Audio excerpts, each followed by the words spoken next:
Decoded.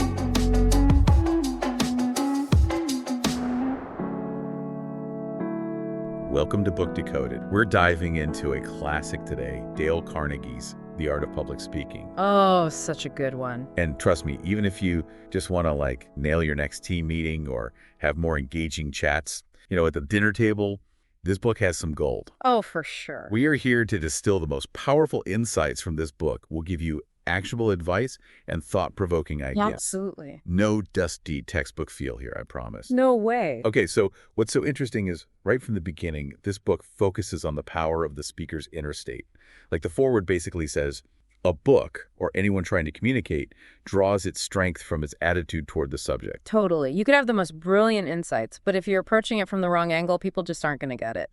It's not going to resonate. So it's this attitude thing. Let's dig a little deeper. Yeah. So the book uses this quote from Carlyle about sincerity. A great, deep, genuine sincerity is the first characteristic of a man in any way heroic. But then it contrasts that with shallow, braggart, conscious sincerity. Oh, yeah. It's not just about sounding sincere, is it? It's about being sincere. Yeah. How do you even cultivate that genuine feeling when you're standing up in front of people? That is the million-dollar question, isn't it? I think it's about aligning your words with your genuine beliefs and intentions, and the book touches on this idea of being not seeming. And it even connects it to consistently doing small acts of good rather than just dreaming about making some big gesture in the future. Yeah. It suggests that a foundation of genuine conviction in your message, however small, is what really empowers your communication. I mean, if you don't believe it, it's a really, really tough sell to get anyone else to believe it. Absolutely. Right. Okay, so let's talk about stage fright. The thing that makes even seasoned professionals sweat a little bit. Mm-hmm. The book offers a really interesting perspective on this. It mentions Dan Patch, the famous racehorse, and how he's more prone to suffering than a regular workhorse. Interesting. The way I read that is sensitivity isn't a weakness. In fact, it often comes with the ability to achieve great things. So just because you feel those nerves doesn't mean you're destined to bomb. And the book follows that up with a very important point. Action is the antidote to fear. Ooh, I like that.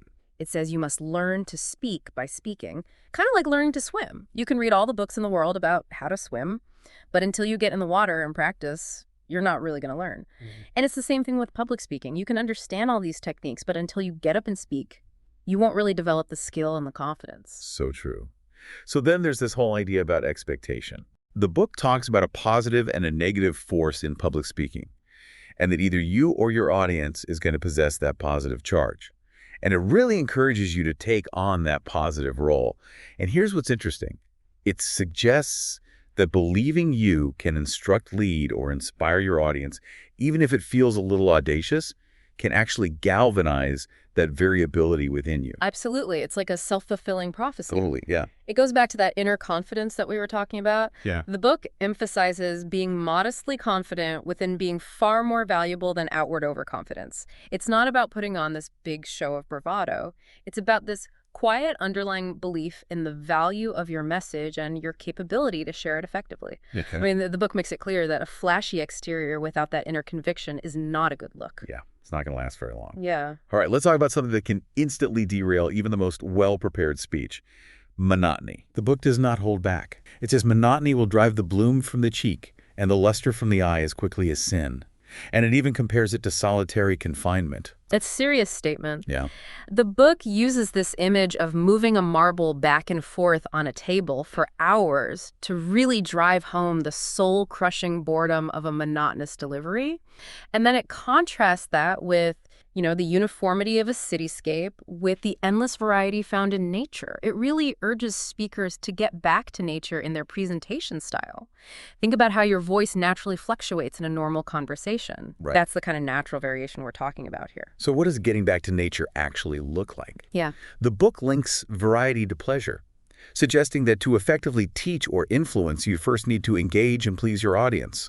It even gives this example of a department store that installed a massive organ to create a positive buying atmosphere. Interesting. It's all about keeping things interesting and avoiding that single droning tone that makes people tune out. And that brings us to the importance of emphasis. The book introduces this idea of mountain peak words. Okay. The key ideas within a sentence that deserve to be highlighted. Think of it like how we naturally emphasize certain words when we're speaking passionately about something. In written language, we might use bold or italics, but in speech, we use our voice to give those words more weight and importance. And one way to create that emphasis is by varying your tempo. Mm.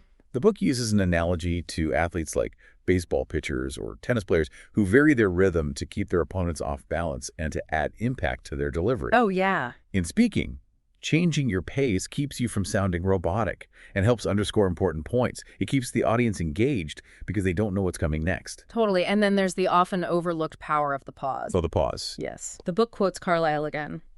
"Speak not till thy thought has silently matured itself." It highlights several critical functions of a pause, giving the speaker a moment to gather their thoughts, giving the audience time to absorb what you just said, and building anticipation. The book references Wilkie Collins' recipe for captivating storytelling, which is make them laugh, make them weep, make them wait. Yeah. That pause is the wait. Yeah. And it uses a great image of a Missouri farmer wanting a gentle soaking rain rather than a sudden downpour. Yeah. The pause allows your ideas to really penetrate. It's amazing how much impact a well-placed silence can have. The book also briefly touches on inflection, Right. the natural rise and fall of your voice, as another way to convey meaning and add some dynamism to your delivery. It's like adding color and texture. Okay, so let's bring it back to the power of enthusiasm and sincerity. The book really emphasizes how contagious enthusiasm can be. It provides examples from political rallies and advertising where generating excitement is often more effective than just logic. Think about advertising slogans that tap into your desires rather than just listing product features. Yeah, it's about genuine conviction and a heartfelt feeling that can truly electrify an audience. Yeah. The book quotes Webster on this and says, you just can't fake sympathy or genuine emotion. That has to be real. Totally. There's no substitute for authentic passion. Yeah, and that leads us to the question of how do you cultivate that confidence and fluency that allows you to speak with such enthusiasm? The book challenges this common idea that fluency is all about having this huge vocabulary readily available. Instead, it says that true fluency comes from preparation. It uses a great analogy. An empty mind like an empty larder. I like that. If you haven't taken the time to really fill your mind with ideas and information, you'll probably stumble and fill the silence with ums and ahs. Yeah. So the advice is clear, gather your thoughts, and build your knowledge base before you open your mouth.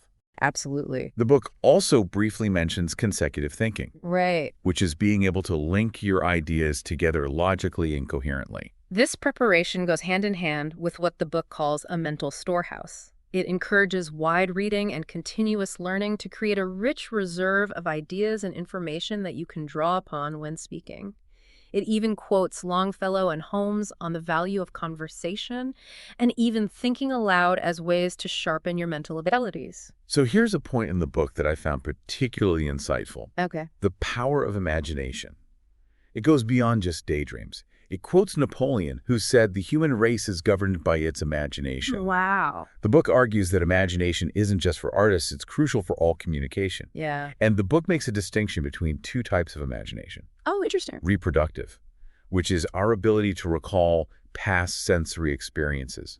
Like, try to imagine the smell of rain on dry earth or the sound of a loved one's laughter. Yeah. And then there's productive conversation, which is our ability to create new images and concepts. And the book encourages us to develop this imaging habit through practice so we can easily conjure up these mental pictures. Makes sense. Of course, you need a strong vocabulary to be an effective communicator. And the book says to really possess a word means you don't just know its definition. You understand its nuances, its relationship to other words, and how to use it correctly. Totally. The advice here is to pay attention to how words are used in different contexts, look up unfamiliar words, and consciously try to use new words that you learn. The book even says that using a new word correctly about 5 times can help you add it to your active vocabulary. Oh, interesting. Now, you can't be an effective speaker without a good memory. Oh, for sure. The book quotes Beecher Johnson, Aristotle, and many more, all emphasizing the importance of memory. They say that deep, focused attention is key for memorization. Beecher says 1 intense hour will do more than dreamy years. I like that.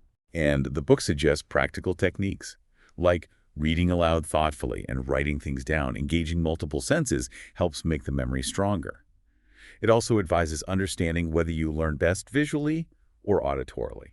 Yeah, that makes sense. Finally, the book talks about the connection between your thoughts and your personality. As a man thinketh in his heart, so is he. It's this idea that your personality isn't random. It's a result of your habitual thought patterns. And that by cultivating positive thinking, you can develop a more impactful presence. Really powerful stuff. So if we try to summarize what we've talked about, I think two big takeaways stand out. First, the importance of genuine sincerity. Believe in what you're saying. Let that conviction shine through. Yeah. And second, the importance of variety. Yeah. Keeping your audience engaged, avoiding monotony. And underneath all of this is the importance of preparation. Totally. You can't draw water from an empty well. Exactly. So think about how you can apply these principles in your own life in all your interactions. Yeah. Whether it's a presentation, a team meeting, or just a conversation with someone you care about. Right. What are your mountain peak words today? The key messages you want to get across. And how can you deliver them in a way that's engaging and interesting? And as you're thinking about that, consider this.